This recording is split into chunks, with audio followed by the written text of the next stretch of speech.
여러분 안녕하세요. 오늘은 조금 민감하지만 정말 많은 분들이 고민하시는 주제를 가져왔습니다. 바로 노인 냄새, 그리고 이 냄새가 왜 나는지, 어떻게 하면 정말 99%까지 줄일 수 있는지 아주 구체적으로 알려드리려고 합니다. 혹시 이런 경험 있으셨을까요? 아무리 샤워를 해도 은근히 남아있는 냄새. 본인은 잘 모르는데 가족들은 은근히 알고 있는 냄새. 외출했다 집에 들어오면 옷이나 방에 남아있는 은근한 향. 나이 들수록 조금씩 강해지는 특유의 채취. 여러분, 이건 절대 개인 위생 문제가 아닙니다. 세월이 지나면 우리 몸이 자연스럽게 변하면서 누구에게나 나타나는 정상적인 현상입니다. 하지만 문제는 하나입니다. 이 냄새의 진짜 원인이 어디에서 시작되느냐? 어디만 제대로 씻어도 거의 사라지느냐? 많은 분들이 향수 뿌리고 옷 자주 빨고 비누 바꿔보지만 사실은 진짜 발원지 단 한 곳을 관리하지 않기 때문에 노력 대비 효과가 없는 것입니다. 오늘 영상에서는 그 핵심 부위, 즉 노인 냄새 99%가 나는 곳, 그리고 집에서도 바로 따라 할 수 있는 관리법까지 아주 쉽고 정확하게 안내해 드리겠습니다. 특히 오늘 말씀드리는 방법은 50대, 60대, 70대 분들이 정말 냄새가 사라졌다, 자신감이 생겼다, 직접 효과를 경험한 내용만 담았습니다. 여러분, 나이가 들었다고 해서 내 몸에서 나는 냄새가 불편함이 될 필요는 없습니다. 오늘 영상 끝까지 들으시면 아, 이래서 냄새가 나는 거였구나, 이렇게 관리하면 되는구나, 완전히 이해하고 가실 겁니다. 그럼 이제 본격적으로 시작하겠습니다. 1. 노인 냄새의 진짜 원인. 자, 이제 본론으로 들어가겠습니다. 왜 나이가 들면 이런 냄새가 날까? 많은 분들이 궁금해 하시는데요. 이건 정말 명확한 이유가 있습니다. 노인 냄새의 원인은 바로 노넬이라는 물질 때문입니다. 이 노넬이라는 물질이 어디서 생기느냐? 바로 피지가 산화되면서 만들어집니다. 첫 번째 원인. 나이가 들수록 피지가 늘어난다. 보통은 나이가 들면 기름기가 줄어들 것 같지요? 그런데 사실은 반대입니다. 40대 이후, 특히 50대, 60대에 들어서면 우리 몸은 피부를 보호하기 위해 얼굴보다 몸에서 피지를 더 많이 분비합니다.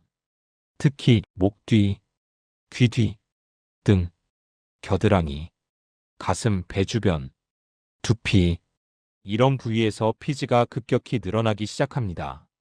두 번째 원인. 피지가 산화되면서 냄새가 생긴다. 피지가 나오는 것 자체는 문제가 아닙니다. 문제는 이 피지가 공기와 만나 산화되면서 특유의 시큼하고 눅진한 냄새, 우리가 흔히 말하는 노인 냄새로 변한다는 것입니다. 즉, 냄새의 핵심은 단 하나입니다. 피지와 산화는 노인 냄새. 이 공식이 그대로 적용됩니다. 세 번째 원인. 나이가 들면 피부가 약해지고 건조해진다. 나이가 들면 피부 장벽이 약해지며 자연스러운 세균 균형도 깨지기 쉽습니다. 이 균형이 무너지면 피지 산화가 더 빨라지고 냄새가 더 진해집니다. 또 피부가 건조해지면 피부 표면에서 떨어진 각질과 피지가 서로 달라붙어 더 빠르게 산화됩니다. 네 번째 원인. 씻는 습관의 변화. 예전에는 샤워도 자주 하고 구석구석 잘 닦았던 분들도 나이가 들수록 움직임이 줄어들고 팔이 잘 안 올라가면서 평소 손이 잘 닿지 않는 부위가 생깁니다. 그곳이 바로 귀 뒤, 뒷목, 겨드랑이 라인, 등 위쪽. 여기만 하루만 제대로 못 씻어도 피지가 빠르게 산화되며 냄새가 확 올라옵니다. 다섯 번째 원인. 옷수건, 베개에 스며드는 피지. 사실 냄새는 몸에서만 나는 게 아닙니다. 하루 종일 입은 옷의 목 부분, 수건, 베개 커버, 심지어 안경 다리 부분까지 이곳에 묻은 피지가 산화되면서 집 전체, 방 전체에 은근한 냄새를 퍼뜨립니다. 많은 분들이 아니, 난 항상 씻는데 왜 냄새가 나지? 이렇게 느끼는 이유가 바로 여기에 있습니다. 몸은 씻었지만 피지가 남은 물건들을 그대로 사용하기 때문입니다. 결론은 간단합니다. 노인 냄새의 본질은 피지가 산화되면서 생기는 노넬이라는 물질 때문이다. 즉, 피지가 많이 나는 핵심 부위를 확실히 관리하는 것이 해법이다. 이 원리를 이해하시면 왜 어떤 곳은 냄새가 나고 왜 어떤 사람은 냄새가 없는지 이제부터 명확하게 보일 겁니다. 다음 본론 2에서는 많은 분들이 모르고 있는 노인 냄새의 핵심 발생 부위, 즉 노인 냄새 99%가 나는 바로 그곳을 알려드리겠습니다. 2. 노인 냄새의 핵심 발원지. 이제 아주 중요한 부분을 설명드리겠습니다. 노인 냄새를 없애기 위해서는 어디서 냄새가 시작되는지 아는 것이 첫 번째입니다. 많은 분들이 겨드랑이, 발, 옷에서 냄새가 난다고 생각하지만 사실 연구 결과는 완전히 다릅니다. 노인 냄새의 99%가 발생하는 곳, 의사와 피부과 전문의가 공통적으로 말하는 핵심 발원지는 바로 귀 뒤와 뒷목목 뒤 헤어라인입니다. 생각보다 의외라고 느끼실 수 있습니다. 하지만 이 두 부위가 노인 냄새의 핵심인 데에는 확실한 이유가 있습니다. 1. 귀 뒤가 노인 냄새의 1번 발원지인 과학적 이유. 귀 뒤는 인체에서 피지선이 가장 밀집되어 있는 곳 중 하나입니다. 특히 50대 이후가 되면 귀 뒤, 귀 아래 귓불 라인, 귓바퀴 접히는 부분 주변, 여기에 피지가 하루에도 상당히 많이 쌓입니다. 문제는 이곳이 거의 씻기지 않는다는 점입니다. 머리 감을 때 손이 귀 뒤까지 잘 안 가고, 바디워시 할 때도 귀 뒤는 거의 빠지고, 거품이 스치기만 하고 직접 문지르지는 않기 때문입니다. 그래서 하루만 지나도 피지층이 그대로 산화되며 노넬이 폭발적으로 발생합니다. 그리고 이게 머리카락, 옷, 마스크, 목도리에 묻어서 향이 더 진하게 퍼지는 것입니다. 2. 귀 뒤는 통풍이 안 되는 부위이다. 귀 뒤는 머리카락과 목 사이에 가려져 하루 대부분을 밀폐된 작은 공간에서 보냅니다. 밀폐된 곳일수록 피지가 빠르게 산화되고 향이 가장 진하게 응축되며 땀과 먼지가 함께 쌓입니다. 이 밀폐 환경이 귀 뒤를 냄새 공장처럼 만들어버립니다. 3. 뒷목 헤어라인이 두 번째로 냄새가 심한 이유. 뒷목, 특히 헤어라인 바로 아래는 귀 뒤 다음으로 피지가 많이 나오는 부위입니다. 그런데 문제는 손이 잘 닿지 않아서 충분히 닦이지 않고 머리 감을 때 샴푸 거품이 흐르기만 하고 땀, 샴푸 잔여물, 먼지가 하루 종일 쌓여서 산화 속도가 매우 빠릅니다. 특히 여름철에는 땀이 목 뒤에서 머리카락으로 올라갔다 내려갔다 하면서 피지와 섞이기 때문에 냄새가 더 강해집니다. 4. 왜 겨드랑이보다 귀 뒤, 뒷목이 더 큰 문제인가? 많은 분들이 겨드랑이가 냄새의 주범 아니냐? 이렇게 생각하시지만 사실은 정반대입니다.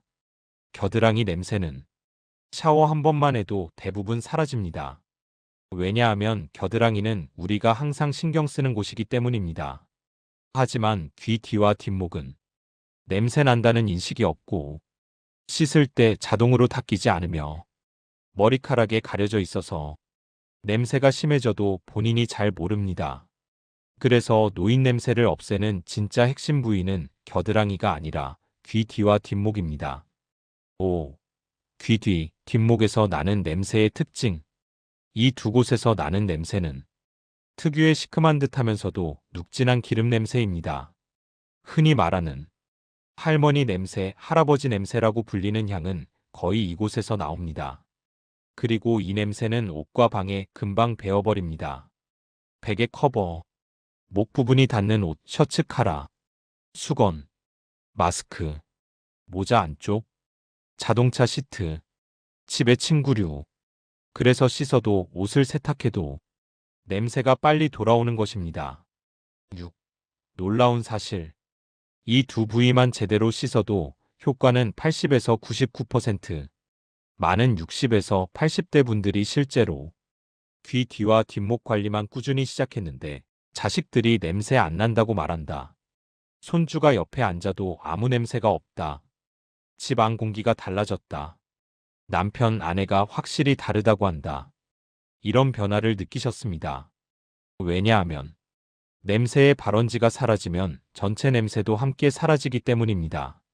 결론. 결국 핵심은 이것 하나입니다. 노인냄새 대부분은 귀 뒤와 뒷목에서 나온다. 이 두 부위만 정확하게 관리하면 99% 해결된다. 다음 본론 3에서는 이 두 부위를 어떻게 씻어야 정말 냄새가 싹 사라지는지 귀 뒤, 뒷목 세정법을 아주 구체적으로 알려드리겠습니다. 3. 평생 써먹는 귀 뒤, 뒷목 관리법. 자, 이제 여러분께 가장 중요한 부분을 설명드리겠습니다. 앞에서 귀 뒤와 뒷목이 노인냄새 99%의 근원지라고 말씀드렸죠? 그렇다면 핵심은 하나입니다. 이 두 부위를 얼마나 제대로 씻고 관리하느냐? 지금부터는 집에서도 바로 따라할 수 있는 아주 구체적이고 효과적인 관리법을 말씀드리겠습니다. 1. 귀 뒤 관리법. 하루 30초면 끝. 귀 뒤는 노인냄새 1번 발원지이기 때문에 관리 방법만 제대로 적용하면 효과가 즉각적입니다. 스텝 1. 샴푸할 때 귀 뒤를 별도로 세정하기. 대부분 샴푸 거품이 내려가면서 귀 뒤가 씻긴다고 생각하시지만 절대 아닙니다. 실제로는 손을 귀 뒤에 대지 않는 이상 절대로 닦이지 않습니다. 그래서 샴푸할 때는 다음과 같이 하시면 됩니다. 1. 샴푸를 머리에 충분히 묻힌 뒤 2. 손가락 지문. 손톱은 금지를 사용해. 3. 귀 뒤, 귀 아래 귓불 뒤, 귓바퀴 접히는 부분까지. 4. 20에서 30초 정도 동그랗게 문지르기. 포인트. 손톱으로 긁으면 피부 손상, 냄새 더 심해짐. 지문으로 부드럽게 문질러야 피지 제거 효과가 최고. 스텝 2. 헹굴 때 귀 뒤에 거품 남김 주의. 귀 뒤에는 거품이 정말 많이 남습니다. 여기 남은 잔여물과 피지가 만나면 냄새는 더 심해집니다. 귀 뒤만 따로 손으로 훑어서 흐르는 물로 3에서 4번 충분히 헹구기. 이거 하나만 해도 냄새가 절반 이상 사라집니다. 스텝 3. 샤워 후 귀 뒤 물기 제거. 샤워 후에 귀 뒤를 말리지 않으면 수분이 피지와 만나 냄새를 더 끌어올립니다. 수건으로 귓불 아래와 귀 뒤 라인을 꼭 눌러서 닦기. 머리 말릴 때 귀 뒤까지 함께 드라이. 간단하지만 효과는 매우 큽니다. 2.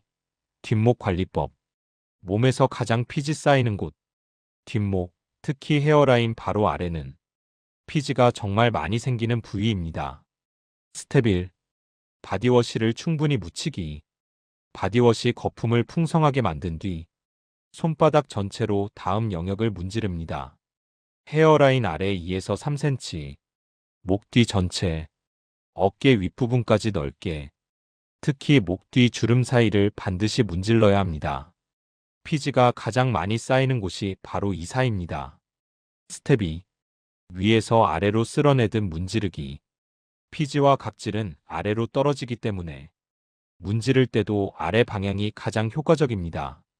위에서 아래로 10에서 15초, 양쪽으로 10에서 15초, 주름 안쪽 10초. 이렇게만 해줘도 냄새가 훨씬 줄어듭니다. 스텝 3. 헹굴 때는 뒷목만 별도로. 뒷목은 머리카락 때문에 바디워시 거품이 잘 빠지지 않습니다. 따라서 물을 손으로 떠서 목 뒤에 부어가면서 3에서 4번 충분히 헹궈줘야 합니다. 3. 귀 뒤, 뒷목 데일리 케어 루틴. 냄새는 한 번 씻었다고 끝나는 것이 아닙니다. 피지는 매일매일 새로 산화되기 때문에 관리를 매일 해주셔야 합니다. 아주 간단한 루틴을 만들어 드릴게요. 샤워할 때 1분만 투자하세요. 1. 샴푸할 때 귀 뒤 20초. 2. 바디워시 할 때 뒷목 30초. 3. 샤워 후 물기 제거 10초. 딱 1분입니다. 하지만 효과는 하루 종일 갑니다. 4. 귀 뒤, 뒷목 예민하신 분들을 위한 팁. 피부가 약하신 분들은 강하게 문질러서는 안 됩니다. 손가락으로 가볍게 부드러운 샤워 타월 사용 가능. 일주일에 1에서 2번만 살짝 각질 정리. 너무 강하게 하면 피부가 붉어지고 오히려 냄새가 더 심해질 수 있습니다. 5.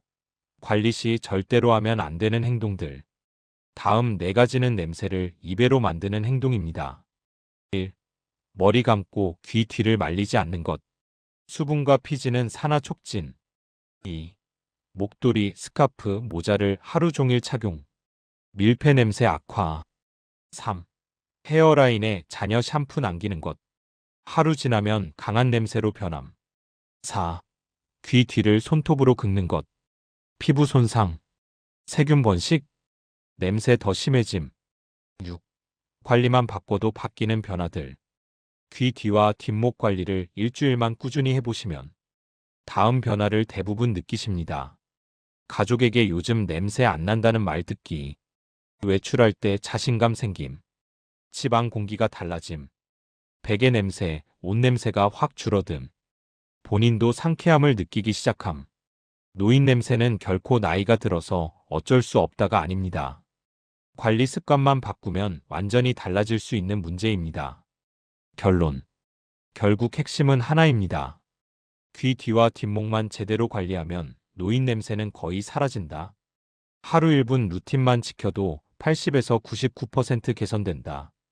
다음에는 생활 속에서 냄새를 줄이는 사소하지만 강력한 습관들을 이어서 설명드리겠습니다. 4. 노인 냄새를 줄이는 생활 습관. 이제 마지막으로 귀 뒤와 뒷목을 제대로 씻는 것에 더해 생활 속에서 실천하면 효과가 2배가 되는 관리 습관들을 알려드리겠습니다. 사실 냄새는 몸에서 나는 것과 생활 환경에서 퍼지는 것 2가지가 동시에 작용합니다. 그래서 생활 습관을 조금만 바꿔도 방 전체, 옷 전체의 냄새가 훨씬 빠르게 사라집니다. 1. 옷의 목 부분이 냄새의 운반체입니다. 옷을 세탁할 때 사람 대부분은 전체 세탁만 생각합니다. 하지만 핵심은 목이 닿는 부분입니다. 카라, 라운드 티셔츠의 목둘레, 스웨터, 니트의 목 부분. 이곳에는 귀 뒤, 뒷목에서 나온 피지가 그대로 묻어 있습니다. 이 피지가 하루만 지나도 산화되어 옷 전체에서 냄새를 퍼뜨립니다. 따라서 실천 팁은 2가지입니다. 1. 옷은 2에서 3회 착용 뒤 반드시 세탁. 여름에는 1회 착용 후 바로 세탁 권장. 2. 옷을 세탁할 때 목 부분만 먼저 문질러 세탁.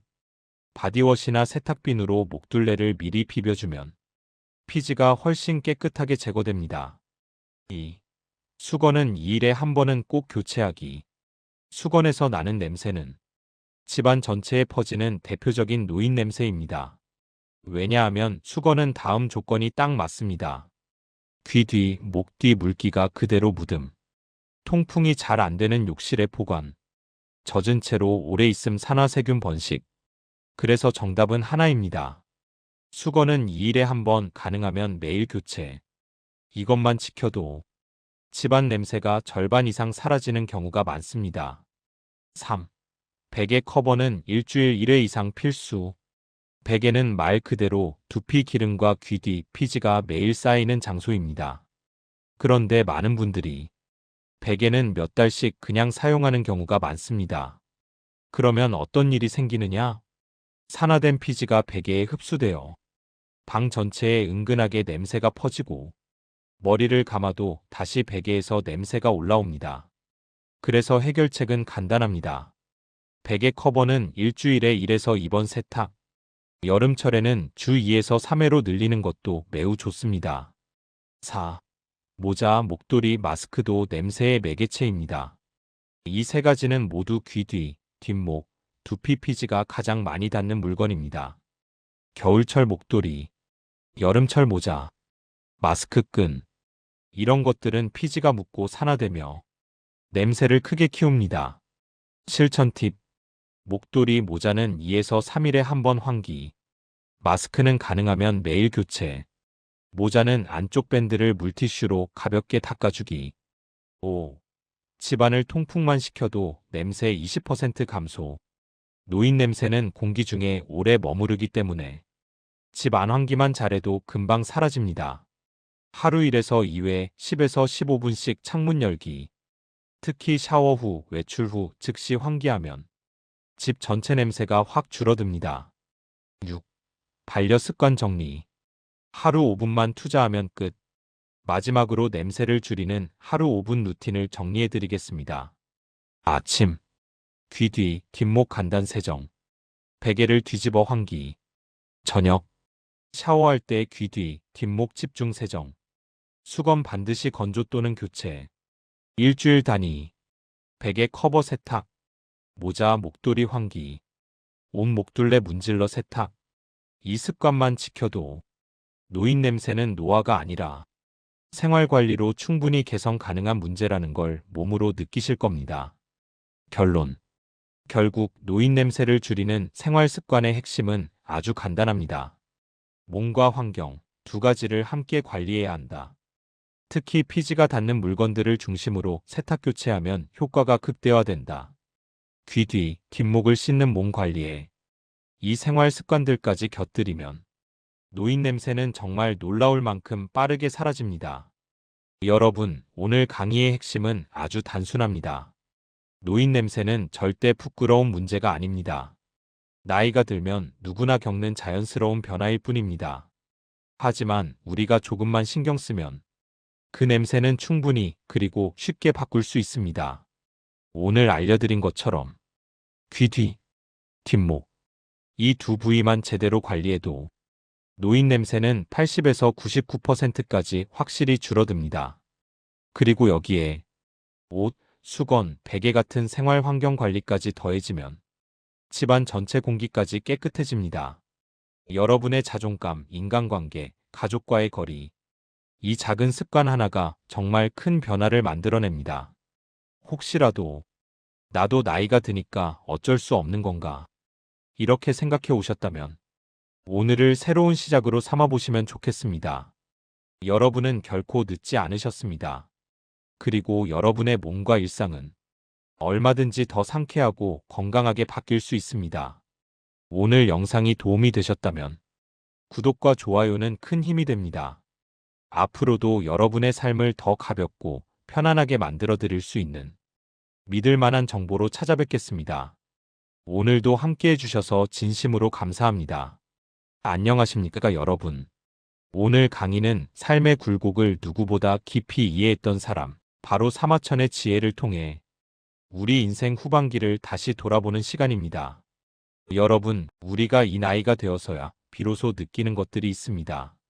젊을 때는 이유를 몰랐던 아픔, 그때는 억울하고 화가 났던 일들이 지나고 보니 아, 그때 그 경험이 나를 단단하게 만들었구나 하고 깨닫게 되지요. 누구나 고난 없는 인생은 없습니다. 하지만 그 고난을 어떻게 받아들이느냐에 따라 인생의 깊이가 달라집니다. 사마천은 인생에서 겪을 수 있는 가장 큰 고통을 견뎌낸 사람이었습니다. 그럼에도 그는 쓰러지지 않았습니다. 오히려 그 고통을 바탕으로 인류 역사에 길이 남는 책, 사기를 완성했습니다. 그래서 오늘 여러분과 함께 나누려고 하는 이야기는 단순한 명언이나 멋진 말이 아닙니다. 평생의 시련을 겪고도 꺾이지 않았던 한 인간의 생생한 지혜입니다. 그리고 그 지혜는 지금의 나이, 지금의 삶을 살아가는 우리가 가장 크게 공감할 수 있는 이야기들입니다. 특히 우리 60대, 70대의 삶은 이제야 인생이 무엇인지 조금씩 보이기 시작하는 시기 아닙니까? 그동안 감당해야 했던 가족 이야기, 경제적인 어려움, 건강 문제, 사람과 사람 사이의 인연과 이별까지 우리가 견뎌온 모든 걸 오늘 사마천의 명언이 한 줄 한 줄 위로해주고 정리해줄 것입니다.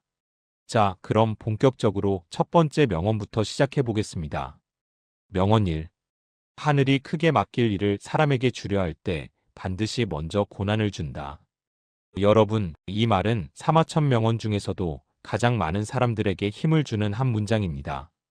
고난이란 것이 원망스러울 때가 많지만 사마천은 고난을 벌이 아니라 준비 과정이라고 말했습니다. 이 문장은 사실 사마천이 그냥 멋으로 남긴 말이 아닙니다. 그가 실제로 인생에서 가장 비참한 시기를 견뎌내고 깨달은 진심이었습니다. 1. 고난은 하늘이 시키는 연습이다. 우리가 인생을 살아보면 알죠. 잘 될 때는 배울 게 별로 없습니다. 하지만 아픈 시간, 힘든 경험, 버티느라 울었던 날들은 오히려 우리를 더 단단하게 만들었습니다. 사마천은 이런 말을 남기며 말합니다. 고난은 나를 죽이려는 것이 아니라 내가 더 큰 일을 견딜 수 있는 사람으로 만들기 위한 준비다. 60, 70세가 되신 우리에게도 이 말은 깊이 와닿습니다. 우리가 지금까지 견뎌온 시간들, 그게 헛된 시간이 아니었다는 겁니다. 2. 우리의 인생에서 만났던 고난의 종류. 시니어분들이 가장 공감하는 세 가지 고난이 있습니다. 첫째, 사람 때문에 받은 상처. 가족, 배우자, 자식, 친구. 가장 가까운 사람에게 받았던 말 한마디가 가장 크게 남는 법입니다. 젊을 때는 화가 나서 싸우기도 하고 자존심 때문에 멀어지기도 했습니다. 하지만 60 넘어 돌아보면 이렇게 느끼시죠? 아, 그때 참을걸. 사실 상대가 아니라 내 마음이 더 힘들었구나. 둘째, 경제적 어려움. 젊을 때 다들 돈 걱정 때문에 잠 못 이루셨던 경험 있으시죠? 사업 실패, 직장 변동, 부채, 투자 실패. 그때는 세상이 무너지는 것 같았지만 지나고 보니 그 경험 덕분에 돈을 대하는 태도도 사람 보는 눈도 더 깊어졌습니다. 셋째, 건강의 위기. 몸이 아파봐야 건강이 얼마나 귀한지 압니다. 아프고 나면 삶의 속도가 달라지고 무엇이 중요한지 우선순위가 바뀌죠. 그 모든 경험이 앞으로 살아갈 나를 지켜주는 깨달음이 되었습니다. 3. 고난이 있었기에 지금의 내가 있다는 해석? 젊은 날의 고난을 지나고 60대, 70대에 들어선 지금은 그때의 경험이 오히려 삶의 지혜가 되어 있습니다. 그때 당한 상처가 지금은 사람을 보는 눈이 되었고 그때의 경제적 어려움이 지금은 나만의 소비 철학을 만들었고 그때의 병이 지금은 몸을 돌보는 지혜를 주었습니다. 사마천의 말처럼 하늘은 우리에게 그냥 고난을 던져놓은 것이 아니라 당신이 앞으로 견뎌야 할 것들을 버틸 수 있는 사람으로 만들고 있었다는 겁니다. 4. 60, 70 시청자에게 드리는 핵심 메시지. 여러분, 지금까지의 고난이 헛되지 않았습니다. 그 모든 것이 쌓이고 쌓여 지금의 여러분을 더 강하게 만들었습니다. 그리고 중요한 사실 하나. 고난은 지나가고 지혜는 남습니다. 고난은 잠깐이지만 그 경험에서 얻은 힘은 평생을 지켜줍니다. 그래서 사마천은 고난을 두려워하지 말고 그 뒤에 오는 큰일을 기대하라고 말한 겁니다. 5. 실천. 남은 인생 20년 이렇게 사시면 됩니다. 과거는 교훈으로만 남기기. 후회하지 마십시오. 이미 지나간 것은 우리를 단단하게 만든 재료일 뿐입니다. 고난을 내 잘못으로 여기지 말기. 우리가 겪은 많은 일들은 누구의 잘못도 아니라 인생이 주는 숙제였습니다. 지금의 고난도 언젠가 의미가 된다 생각하기. 현재 힘든 일이 있으신 분들, 그것도 결국 지나갑니다. 그리고 지나고 나면 아, 이것도 나에게 필요했다 하실 겁니다. 내 인생의 후반전을 강하게 살아가기. 고난을 겪은 사람은 정말 강한 사람입니다. 한번 꺾인 꽃은 더 깊게 뿌리를 내리듯 여러분도 더 깊은 삶을 만들어가고 계십니다. 사마천의 첫 번째 명언은 우리가 견딜 수 없을 것 같았던 시간들이 결국은 우리를 키운 시간이었다는 사실을 알려줍니다. 여러분이 지나온 길은 절대로 헛되지 않았습니다. 하늘은 여러분에게 살아낼 힘을 가진 사람이라는 칭호를 이미 주었습니다. 명언이 모욕을 견디지 못하면 큰일을 이루지 못한다.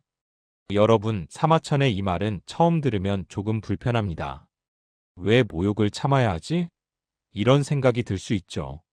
하지만 사마천이 이 말을 했을 때의 배경을 알고 보면 조금 다르게 들립니다. 사마천은 살면서 상상하기 어려울 만큼 큰 모욕을 당한 사람입니다. 그는 억울한 죄를 뒤집어 쓰고 신체적, 정신적으로 말할 수 없는 고통을 겪었습니다. 그럼에도 불구하고 그는 이 굴욕을 견디지 않으면 내가 이루려는 큰 뜻을 완성할 수 없다며 끝까지 참고 사기를 완성했습니다. 그렇다면 이 말이 우리 60, 70대에게는 어떤 의미가 될까요? 1. 참으라는 말이 아닙니다. 본질은 흔들리지 않는 마음입니다. 사마천은 억울한 일을 무조건 참아라는 식으로 말한 게 아닙니다. 그가 말한 핵심은 이거죠. 감정에 휘둘려 길을 잃지 말라는 것. 상대의 말 한마디 때문에 내 인생의 방향을 바꾸지 말라는 것. 나이가 들수록 관계에서 상처받는 일이 줄어들 것 같지만 사실은 더 예민해지고 더 서운해지고 더 상처받기 쉬운 것이 우리의 현실입니다. 자식이 무심하게 한 말, 배우자와의 오랜 갈등, 형제 친척 관계에서 생기는 서운함, 친구의 무심한 태도, 이런 말들에 마음이 크게 흔들릴 때가 있습니다. 하지만 사마천은 말합니다. 그 한마디 때문에 내 삶을 망치지 말라. 내가 이루고 싶은 더 큰 목표가 있다면 그 감정은 지나가게 두라. 이 모욕을 삼키는 것이 아니라 내 것으로 만들지 않는 것. 우리가 상처받는 이유는 상대의 말이 사실이기 때문이 아니라 그 말에 내 마음을 빌려주기 때문입니다. 상대가 뭐라고 하든 그 말 자체는 그 사람의 생각일 뿐인데 내가 그것을 마음에 가져와 며칠, 몇 달, 몇 년을 고생하는 것이죠. 사마천의 말은 이렇게 해석할 수 있습니다. 모욕은 받아도 되지만 그 모욕에 내가 무너져서는 안 된다. 우리가 살아온 60년, 70년의 시간을 생각해보면 남의 말로 무너질 인생이 아닙니다. 이미 풍파를 견뎌냈고 삶에서 경험을 쌓았고 숱한 어려움을 뚫고 여기까지 오지 않았습니까? 3. 60, 70에게 필요한 관계의 기술. 싸우지 말고 흘려보내고 선을 긋는 것. 사마천의 명언을 노년의 현실에 적용하면 이렇습니다. 싸우지 말고 거리를 두는 기술. 감정적으로 반응하면 그 순간은 속이 시원하지만 그 뒤에 마음이 더 무거워집니다. 차라리 부드럽게 거리를 두는 것이 지혜일 때가 많습니다. 불편한 사람과는 마음의 선을 긋기. 가족이든 친척이든 오래된 인연이든 정서적으로 나를 갉아먹는 사람과는 선을 긋는 것이 건강한 선택입니다. 나의 평정심이 최우선. 남의 말 때문에 내 하루가 망가지는 것보다 내 마음의 평온이 훨씬 더 가치 있습니다. 4. 모욕을 이겨낸 사람은 마음이 더 단단해진다. 사마천이 말한 큰일이란 거창한 업적만을 의미하지 않습니다. 우리 삶에서 이루고 싶은 큰일은 사람마다 다릅니다. 건강 지키기, 관계의 평화, 자식, 손주와의 좋은 관계, 마음의 평온, 노년의 품위, 경제적 안정. 이런 것들도 모두 인생의 큰일입니다. 그런데 이 큰일을 이루려면 감정에 휘둘리지 않는 힘이 반드시 필요합니다. 사마천은 바로 그 점을 이야기합니다. 큰일을 하려면 마음이 흔들리지 않는 사람이어야 한다. 마무리 메시지. 참는 것이 아니라 지키는 것입니다. 사마천의 말은 이렇게 요약할 수 있습니다. 모욕을 참고 견디라는 말이 아니라 내 인생의 큰 뜻을 지키라는 말이다. 나이가 들수록 우리에게 정말 중요한 건 남이 나를 어떻게 보는가가 아니라 내가 어떤 마음으로 내 삶을 지키는가입니다. 명언 3. 지나간 일은 어찌할 수 없으니 앞날을 도모하라. 여러분, 사마천이 남긴 이 말은 우리가 나이 들수록 점점 더 크게 느끼는 인생의 진리입니다. 지나간 일은 이미 나를 떠났다. 그러니 앞으로의 일을 준비하라.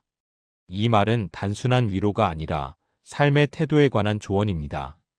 1. 지나간 일은 붙잡아도 바꿀 수 없다. 60, 70대를 살다 보면 문득문득 떠오르는 후회들이 있습니다. 그때 그 말을 하지 말걸. 그 선택만 달랐어도 조금만 더 참았으면. 하지만 여러분, 아무리 돌이켜도 과거는 이미 닫힌 문입니다. 닫힌 문을 계속 두드리면 손만 아플 뿐 앞에 새로 열린 문을 보지 못합니다. 사마천은 말합니다. 이미 지나간 일은 하늘도 어떻게 못한다. 그렇다면 우리가 할 수 있는 일은 단 하나, 앞을 보는 것입니다. 2. 노년의 지혜는 미래를 선택하는 용기에서 나온다.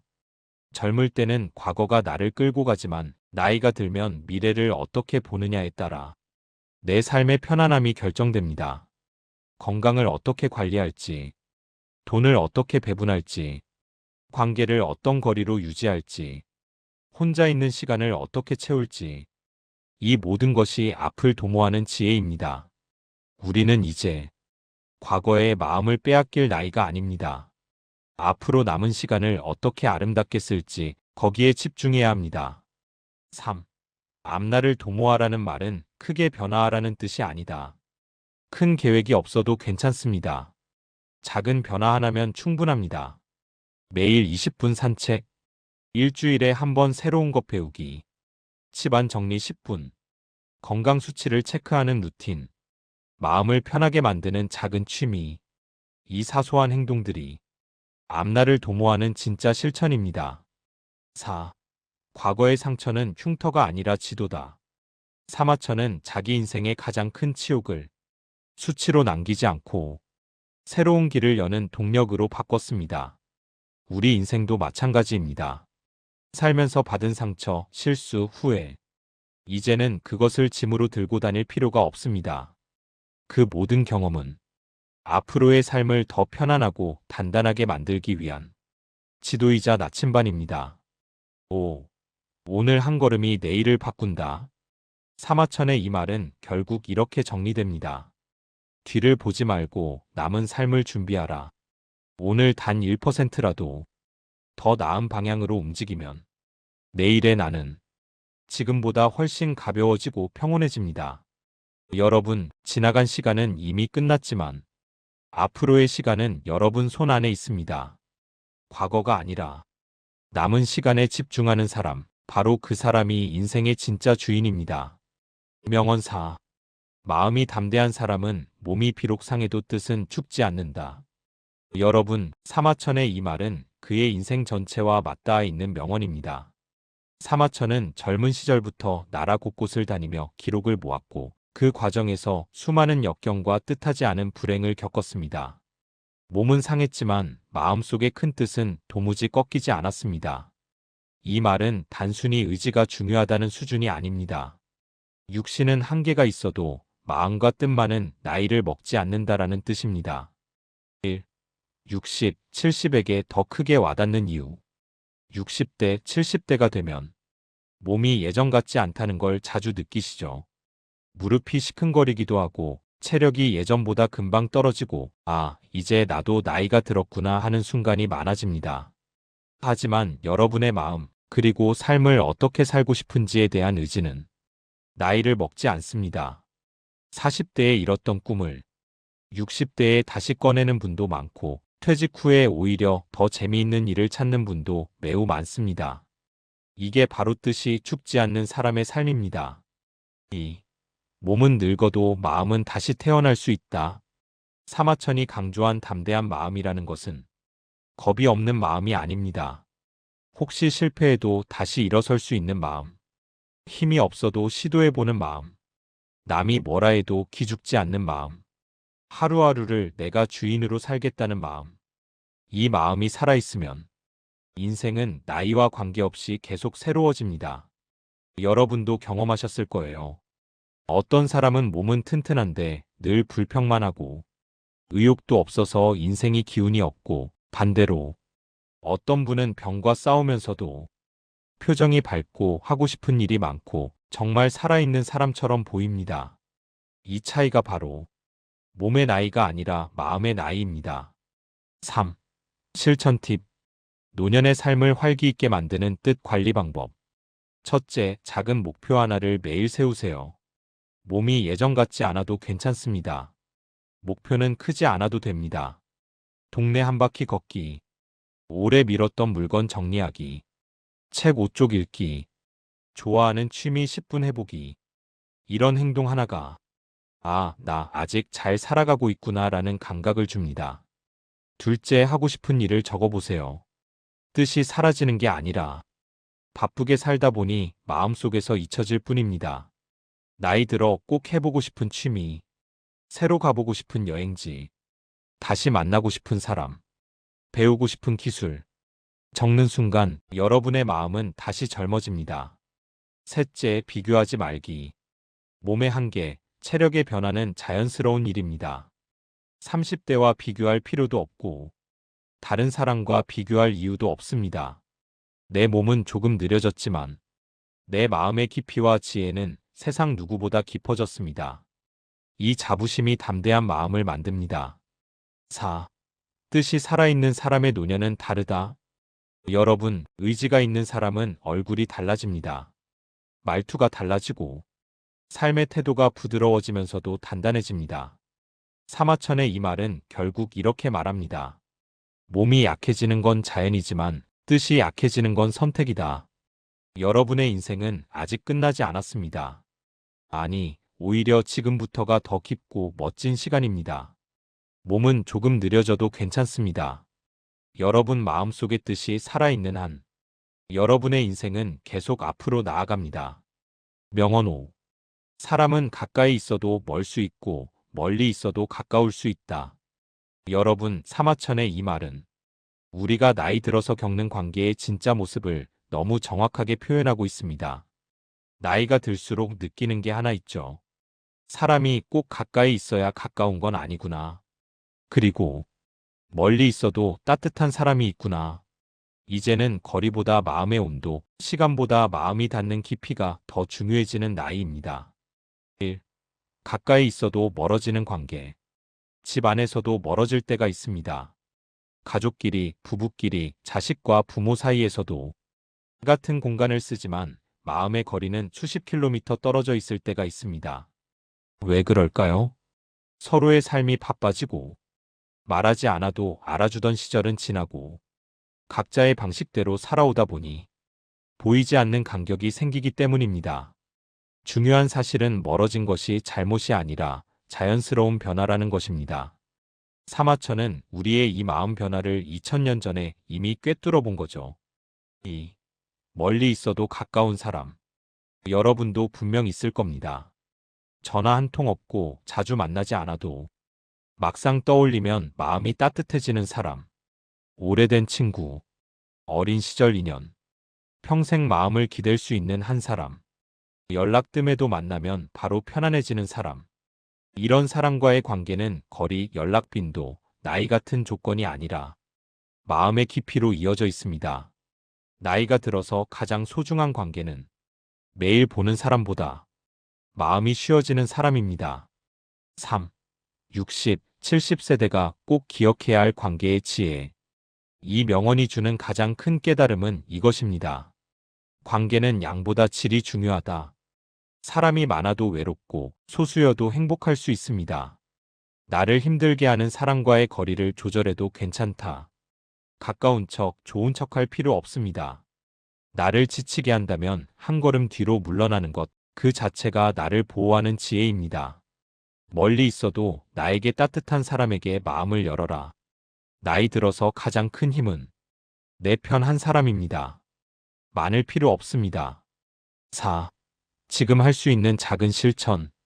여러분께 아주 쉬운 3가지 실천을 제안드립니다. 1. 나를 편하게 하는 사람 3명만 떠올려 보기. 연락하지 않아도 좋습니다.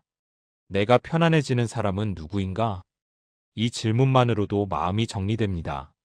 2. 에너지 빼앗는 관계는 자연스럽게 거리두기. 억지로 붙잡고 있는 관계는 결국 나를 아프게 합니다. 지금은 나를 지키는 거리가 더 중요합니다. 3. 마음이 통하는 사람에게는 먼저 따뜻한 말 한마디. 잘 지내지? 단 3초면 됩니다. 관계는 거창한 이벤트가 아니라 이런 작은 온기로 다시 이어집니다. 이 명언이 우리에게 주는 결론. 여러분, 이 말의 진짜 의미는 단순히 관계의 거리를 말하는 것이 아닙니다. 내 마음을 따뜻하게 해주는 사람을 소중히 여겨라. 분위기만 가깝고 마음은 먼 사람에게 너무 기대지 마라. 이 2가지 지혜입니다. 나이가 들수록 우리는 사람을 많이 만날 필요가 없습니다. 마음이 편한 단 한 사람, 나를 이해해주는 소수의 사람이면 충분합니다. 사마천의 이 명언은 우리가 노년의 관계를 정리할 때 꼭 드려야 할 말입니다. 명언 6. 배우려는 사람은 꾸준해야 하고 가르치려는 사람은 인내해야 한다. 여러분, 이 말은 사마천이 평생을 기록하며 깨달은 아주 중요한 지혜입니다. 배우는 사람은 꾸준함이 필요하고 가르치는 사람은 인내심이 필요하다는 이야기죠. 이 명언이 60, 70대를 살아가는 우리에게 왜 그렇게 깊게 와닿을까요? 첫째, 배움에는 나이가 없기 때문입니다. 우리는 이미 인생에서 많은 것을 배웠습니다. 가정도 꾸려봤고, 직장 생활도 했고, 사람 사는 이치를 누구보다 잘 압니다. 그런데 신기한 건 나이가 들어도 배울 건 계속 생긴다는 점입니다. 스마트폰, 건강관리, 취미, 운동, 글쓰기, 재테크. 이 시대는 예전보다 배워야 할 게 훨씬 많습니다. 그러다 보면 나는 이제 늦었어. 머리가 예전 같지가 않네. 이런 말이 절로 나오죠. 하지만 여러분, 꾸준함은 나이를 이깁니다. 하루 10분이라도, 하루 한 페이지라도, 하루 한 기능이라도 익히면 그게 바로 젊게 사는 비결이 됩니다. 공부는 머리로만 하는 게 아닙니다. 지속하는 마음이 가장 큰 힘입니다. 둘째, 가르치는 사람은 인내해야 한다는 지혜. 우리는 평생 누군가를 가르치며 살아왔습니다. 자식, 손주, 후배, 제자, 친구까지. 말로 가르치지 않아도 여러분의 모습을 통해 배운 사람이 정말 많습니다. 하지만 가르치는 일은 참 어려운 일입니다. 말귀를 못 알아들을 때도 있고, 같은 얘기를 수십 번 반복해야 할 때도 있고, 내 뜻대로 안 돼서 속상한 순간도 많습니다. 그럴 때 사마천은 말합니다. 인내가 있어야 가르침이 완성된다. 특히 요즘 세대는 우리 때와 많이 다르죠. 말투도 다르고, 사고방식도 다르고, 이해하는 속도도 전혀 다릅니다. 그럴수록 말을 강하게 하기보다 천천히 부드럽게 기다려주는 인내가 더 큰 힘을 발휘합니다. 마지막으로 이 명언의 핵심은 함께 성장한다는 뜻입니다. 배우는 사람의 꾸준함과 가르치는 사람의 인내가 만나면 관계가 깊어지고 삶이 단단해집니다. 여러분은 이미 살아오는 동안 누군가에게 배우고 누군가를 가르치며 수많은 사람을 성장시킨 분들입니다. 이제는 나도 배울 것, 나도 줄 것, 이 두 가지 균형을 지키는 것이 노년의 지혜가 됩니다. 실천 팁. 하루 10분 뇌를 정게 하는 배움 시간 갖기. 자식 손주에게 화낼 때 한 박자 쉬고 말하기. 배우면서 동시에 알려주는 삶 유지하기. 배우는 것, 가르치는 것이 모두 나를 젊게 만든다는 믿음 가지기. 명언 7. 뜻이 있는 곳에 길이 있다. 여러분, 우리가 인생을 살다 보면 이제 나이가 몇인데 뭘 새로 시작하겠나? 이런 말을 너무 많이 듣습니다. 혹은 스스로에게도 그렇게 말하죠. 하지만 사마천은 말합니다. 뜻이 있는 곳에 길이 있다. 이 말은 단순한 격언이 아닙니다. 인생의 후반부에서 더 깊게 와닿는 살아본 사람의 말입니다. 1. 길은 눈앞에 있는 것이 아니라 내 마음에서 시작됩니다. 길이라는 것은 누가 만들어주는 게 아니라 마음먹는 순간부터 생겨납니다. 우리는 이미 수십 년을 버텨낸 힘이 있습니다. 그 힘은 젊을 때보다 더 깊고 단단합니다. 건강을 다시 챙겨보고 싶다면 작은 산책 10분으로도 길이 열립니다. 인간관계를 정리하고 싶다면 마음의 짐을 내려놓는 순간 길이 생깁니다. 새로운 취미나 공부를 하고 싶다면 나는 할 수 있다는 뜻만으로도 길이 보이기 시작합니다. 뜻이 없으면 평생 제자리지만 뜻이 생기는 순간 인생의 지도가 새로 그려집니다. 2. 60, 70대가 뜻만 세워도 길이 생기는 이유.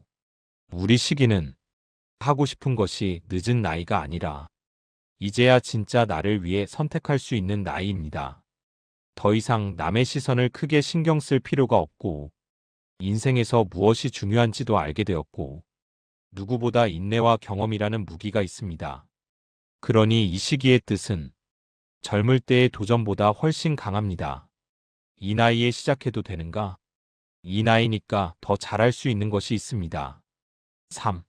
뜻이 길을 만들었던 실제 예처럼 70대에 운동을 시작해 건강을 되찾은 분들, 새로운 지역에서 봉사를 시작해 삶의 보람을 찾은 분들, 60대에 글쓰기나 그림을 시작해 작가가 된 분들, 스마트폰 영상 편집 배워서 1인 유튜버가 된 시니어들, 아이들 독립 후 내 인생 프로젝트를 시작한 분들, 이 모든 사람들의 공통점은 특별한 능력이 아니라 뜻이 있었다는 것입니다. 뜻이 움직이면 몸도 따라 나오고 기회도 따라 붙습니다. 4. 인생 후반부의 뜻 세우는 법. 1. 지금 내 마음이 가장 가는 방향을 적어보기. 건강, 소소한 취미, 관계 정리, 경제적 재정비. 2. 큰 목표 말고 아주 작은 목표부터 시작하기. 하루 10분씩 걷기, 책 2페이지 읽기, 일주일에 정리 청소, 가까운 사람에게 먼저 연락하기. 3. 실패해도 괜찮다는 마음 갖기. 이 나이의 실패는 실패가 아니라 경험과 지혜의 확장입니다. 4. 나를 응원하는 사람에게 기대기. 길은 혼자보다 함께 갈 때 더 빨리 열립니다. 여러분, 사마천이 이 말을 남긴 이유는 단 하나입니다. 뜻이 사라지는 순간 인생도 멈춘다. 반대로 말하면 뜻을 세우는 순간 인생은 다시 시작됩니다. 우리 60, 70대는 아직도 많은 것을 할 수 있고 아직도 새로운 길을 만들 수 있습니다. 뜻이 있는 곳에 언제나 길이 있습니다. 여러분의 인생에도 그 길은 지금 이 순간부터 열리고 있습니다. 명언 8. 현명한 자는 상황을 탓하지 않는다. 여러분, 살다 보면 우리는 너무 많은 상황 앞에서 억울하기도 하고 답답하기도 하고 왜 나에게만 이런 일이 생길까? 이렇게 되묻게 될 때가 있습니다. 사마천은 말합니다. 현명한 자는 상황을 탓하지 않는다. 이 말은 억울해도 참아라가 아닙니다. 무조건 받아들여라도 아닙니다. 이 말의 핵심은 바로 내가 바꿀 수 없는 일에 마음을 허비하지 말고 바꿀 수 있는 일에 에너지를 집중하라 는 뜻입니다. 1. 나이 들수록 상황 탓을 줄여야 하는 이유. 우리가 젊었을 때는 억울하면 따지고 답답하면 부딪히고 어떤 상황이든 내가 한번 바꿔보겠다며 힘을 썼습니다. 하지만 60대, 70대에 들어서면 바꿀 수 있는 것보다 바꿀 수 없는 것이 더 많아집니다. 그런데도 계속 상황을 탓하면 마음만 더 피로해지고 건강도 상하고 관계도 멀어지고 삶이 더 허무해집니다. 그래서 현명한 사람은 상황을 탓하는 대신 대응을 선택합니다. 2. 내가 바꿀 수 없는 것들. 자식의 성향, 배우자의 성격, 사회 변화, 지나간 실패, 다른 사람이 나를 오해하는 것, 나이, 건강의 자연스러운 변화. 이건 아무리 마음을 써도 내 뜻대로 되지 않는 영역들입니다. 이 부분을 붙들고 있으면 삶은 계속 무거워지죠. 사마천은 이때 말합니다. 현명한 자는 상황을 탓하지 않는다. 즉, 이건 내 힘으로 바꿀 수 없구나 라고 인정하는 순간 비로소 삶이 가벼워진다는 뜻입니다. 3. 대신 내가 바꿀 수 있는 것들. 오늘 내가 어떤 말을 선택할지, 어떤 감정을 키울지, 어떤 사람을 가까이 할지, 하루를 어떻게 채울지, 어떤 의미를 부여하며 살아갈지. 이것은 나이가 들어도 병이 있어도 환경이 바뀌어도 끝까지 내 손에 남아있는 선택들입니다. 현명한 사람은 바꿀 수 있는 것에 집중합니다. 그래서 지치지 않고 오래갑니다. 4. 60, 70 시청자에게 전하는 핵심 메시지. 여러분의 인생은 지금까지 정말 많은 풍파를 지나왔습니다. 자식 문제, 돈 문제, 가족 문제. 우리는 너무 많은 상황 앞에서 힘들어했습니다. 하지만 지나고 보면 그 어떤 상황도 내 마음을 지키는 것이 가장 어려웠고 또 가장 중요한 일이었다는 것을 깨닫게 됩니다. 현명한 사람은 상황이 아니라 자기 마음을 관리하는 사람입니다. 5. 오늘부터 실천할 수 있는 작은 루틴 3가지. 1. 이건 내가 바꿀 수 있는가? 문제가 생기면 이 한 문장만 스스로에게 물어보세요. 바꿀 수 없다면 내려놓기. 바꿀 수 있다면 행동하기. 2. 상황 탓. 의미 찾기로 전환. 힘든 일이 생기면 왜 이런 일이 해서 이 일이 나에게 주는 메시지는 무엇일까? 로 생각을 바꿉니다. 3. 감정 소비하는 사람과 거리두기. 나를 지치게 하는 사람, 말, 분위기. 이제는 가볍게 옆으로 치워두셔도 됩니다. 이게 바로 현명함입니다. 명언 9. 작은 선행이라도 꾸준히 하면 큰 덕이 된다. 여러분, 우리가 살아보면 잘 알지요. 큰 일을 해서 칭찬받는 사람보다 작은 일을 오래도록 꾸준히 하는 사람이 진짜 믿음직한 사람이라는 걸요. 사마천이 말한 이 문장은 우리 노년의 삶을 더욱 빛나게 해주는 말입니다. 작은 선행이라도 꾸준히 하면 큰 덕이 된다. 여기서 중요한 단어는 작은과 꾸준히입니다. 1. 작은 선행이 왜 큰 의미가 되는가? 나이가 들수록 우리는 거창한 일보다 가까운 사람에게 베푸는 작은 마음이 더 깊은 울림을 만든다는 걸 깨닫습니다. 집안의 갈등을 조금 덜기 위해 먼저 말을 부드럽게 해주는 것, 엘리베이터에서 먼저 인사 한마디 건네는 것, 지나가는 사람에게 문 한 번 잡아주는 것, 자식에게 고생한다, 고맙다는 말 한 줄 보내는 것, 친구에게 먼저 안부 묻는 것. 이런 행동들은 보기에 사소하지만 받는 사람의 마음속에서는 따뜻한 온기가 됩니다. 세상은 사실 이런 작은 배려로 굴러가고 있습니다. 2. 꾸준함이 만드는 큰 덕. 덕이라는 것은 한 번에 쌓이지 않습니다. 우리가 살아온 수십 년의 인생이 증명합니다. 나도 모르게 쌓여온 내 인품, 내 온화한 기운, 내 신뢰. 이 모든 것은 작은 행동이 반복될 때 형성되는 것입니다. 특히 60, 70대가 되면 사람들이 우리를 볼 때 능력보다 인품, 태도, 말투, 온도를 먼저 느낍니다. 그래서 작은 선행은 노년의 삶 자체를 부드럽고 따뜻하게 만듭니다. 3. 오늘부터 실천할 수 있는 작은 선행 5가지. 거창하지 않습니다. 여러분이 바로 오늘 시작할 수 있고 몸에 부담 없으며 마음이 편안해지는 작은 행동들입니다. 1. 하루에 한 번 칭찬하기. 가장 가까운 사람에게 혹은 나 자신에게라도 괜찮습니다. 오늘 얼굴 좋아 보이네. 수고했어. 너무 고마워. 2. 불편했던 사람에게 마음의 매듭 하나 풀어주기. 직접 연락하지 않아도 됩니다.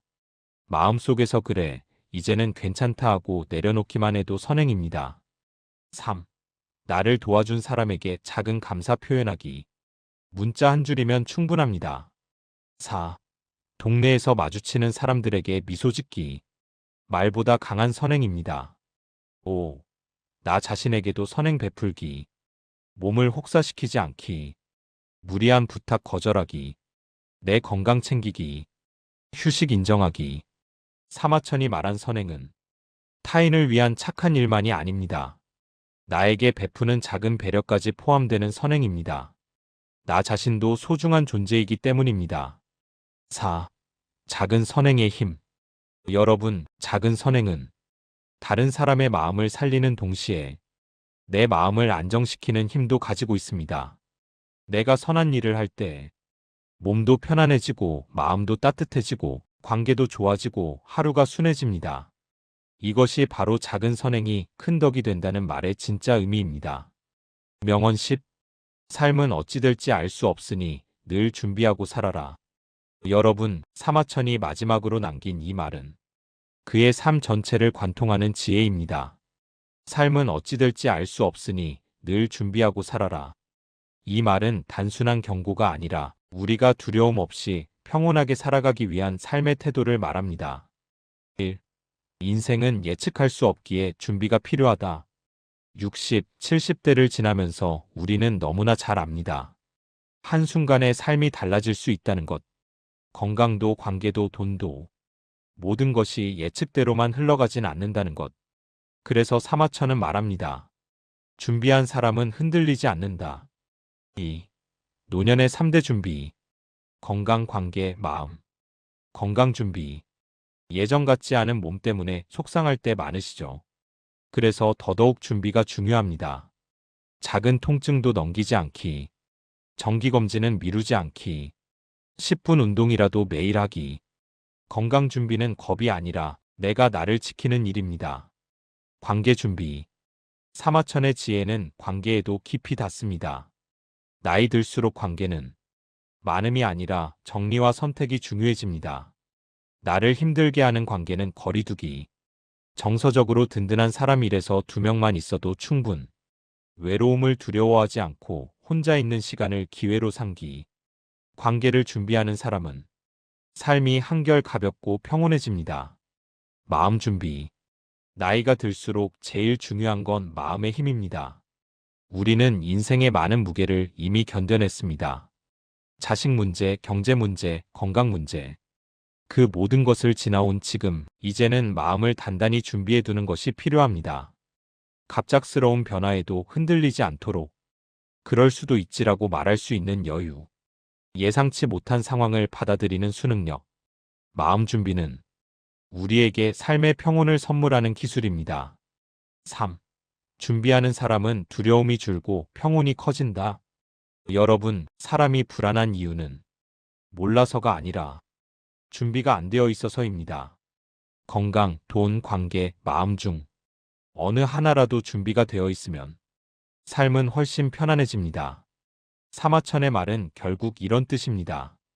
불확실한 세상에서 가장 큰 힘은 준비된 마음이다. 4. 실천을 위한 마무리 질문. 오늘 영상을 보신 뒤 여러분께 단 하나의 질문을 드립니다. 앞으로 흔들리지 않기 위해 내가 가장 먼저 준비해야 할 한 가지는 무엇인가? 그것이 건강이든 관계든 돈이든 마음이든 오늘 단 하나만 정하고 시작하세요. 작은 결정 하나가 앞으로의 삶을 평온하게 만들어줍니다. 사마천의 마지막 명언은 우리 노년의 삶을 더 안전하게, 더 안정적으로, 더 지혜롭게 만들어줍니다. 삶은 어찌 될지 알 수 없으니 늘 준비하고 살아라. 이 말은 불안하라는 말이 아니라 준비된 사람은 어떤 상황에서도 흔들리지 않는다는 지혜입니다. 여러분의 하루, 여러분의 남은 시간들이 더 단단하고 편안해지길 진심으로 바랍니다.